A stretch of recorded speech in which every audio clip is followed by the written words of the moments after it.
the Congress infighting has exploded after Digvijay Singh, 3 more veteran Congress leaders have heaped praise on the RSS. Now, Congress Member Parliament Shashi Tharoor, Ranjini Patil, as well as Congress leader Rashid Alvi came in support of Digvijay's statement, asserting that RSS indeed is a strong organisation and that a lot needs to be learnt from them.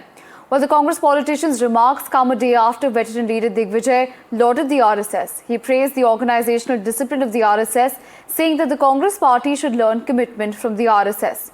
But amid massive showdown over his statement, he seems to have taken a U-turn, saying that he never praised the RSS's ideology and that there isn't to be anything rather to be learnt from Gandhi's killers.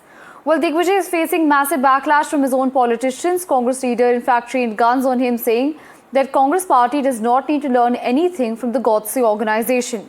While the BJP, on the other hand, backed Digvijay, saying that the picture shared by Digvijay Singh is a symbol of the BJP's organisational culture.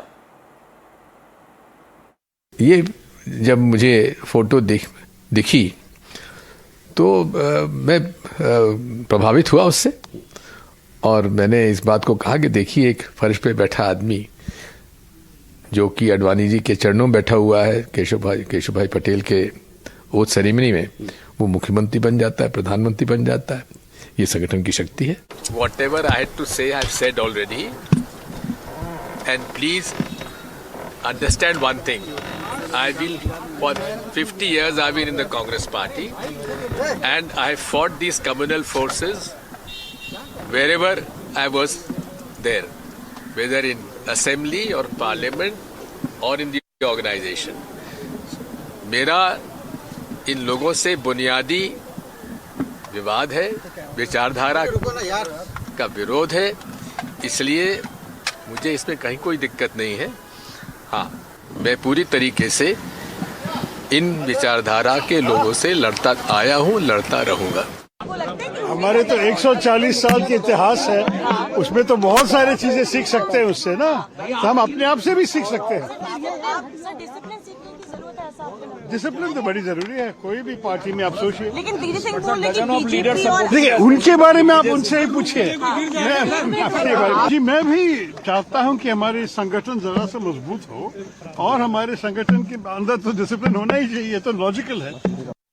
इस तस्वीर का क्या मतलब है, और निश्चित तौर से आरएसएस बहुत मजबूत संगठन है, और आरएसएस की वजह से ही भारतीय जनता पार्टी सत्ता में आती है। पार्लियामेंट के चुनाव में हमने देखा है कि आरएसएस ने अपने हाथों को पीछे खींच लिया था, तो भारतीय जनता पार्टी कहाँ आकर रुक गई। दिग्विजय सिंह ने कुछ गलत नहीं कहा है, आप उसको ट्विस्ट मत करिए, मुझे टाइम लेट हो रहा है। इसमें दिग्विजय सिंह ने कुछ गलत नहीं कहा है, आप उसको ट्विस्ट मत करिए, मुझे टाइम लेट हो रहा है। मुझे ऐसा लगता है कि उनके एक ट्वीट को, उनके बयान को तोड़ मरोड़ कर बीजेपी प्रस्तुत करे। आप लोग भी ये काम करेंगे तो फिर क्या अंतर रह जाएगा। संघ जैसे नफरती संगठन से, जिसकी विचारधारा से प्रेरित होकर गोडसे ने इस देश के राष्ट्रपिता महात्मा गांधी को मार डाला, उससे हमें कुछ भी सीखने की जरूरत नहीं। हम भारतीय राष्ट्रीय कांग्रेस हैं। हमने ब्रिटिश हुकूमत, उसके अन्याय, उसके शोषण के खिलाफ आज़ादी की लड़ाई लड़ी और इसको जन आंदोलन बनाकर लड़ा। हमने इस देश की तमाम कुरीतियों को समाप्त करने का काम किया है। हमें किसी से कुछ सीखने की जरूरत नहीं है। हम भारतीय राष्ट्रीय कांग्रेस हैं, लोगों को हमसे सीखना चाहिए। And assessing facts are two different things.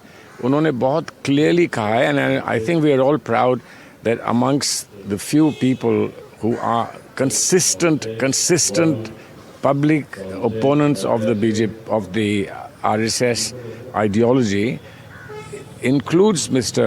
Digvijay Singh, and I think he inspires a lot of other people. And we are always saying that our own leader, Mr. Rahul Gandhi, is up front in the attacks on RSS, because the fundamental ideology of RSS is contrary to the idea of India.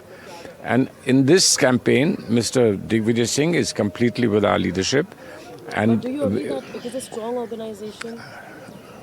No, just forget it. It's not there.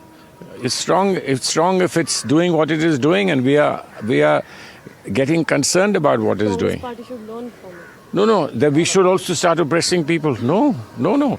We have our own kind of strength. ये बात उन्होंने राहुल गांधी को सुनाने के लिए कही है, और उसी पोस्ट में ये भी लिखा हुआ है कि राहुल गांधी सुनते नहीं। तो राहुल गांधी जब अपने लोगों की नहीं सुन रहे हैं तो देश की क्या सुनेंगे? पार्टी डूब रही है। अब दिग्विजय बाबू संघ और भाजपा के अनुशासन, समर्पण और कार्यकर्ता के सम्मान की प्रशंसा कर रहे हैं तो अच्छी बात है। राजनीति का कल बहुत देर से आई। विरोध हो रहा है, उनकी पार्टी खुद विरोध कर रही है। तो ये उनसे पूछिए ना, हमसे क्यों पूछ रहे हैं? वहाँ तो दरवाजा बंद है। संविधान की बात करते हैं, लोकतंत्र की बात करते हैं। सबसे अलोकतांत्रिक पार्टी कांग्रेस पार्टी है राहुल गांधी की अगुवाई में।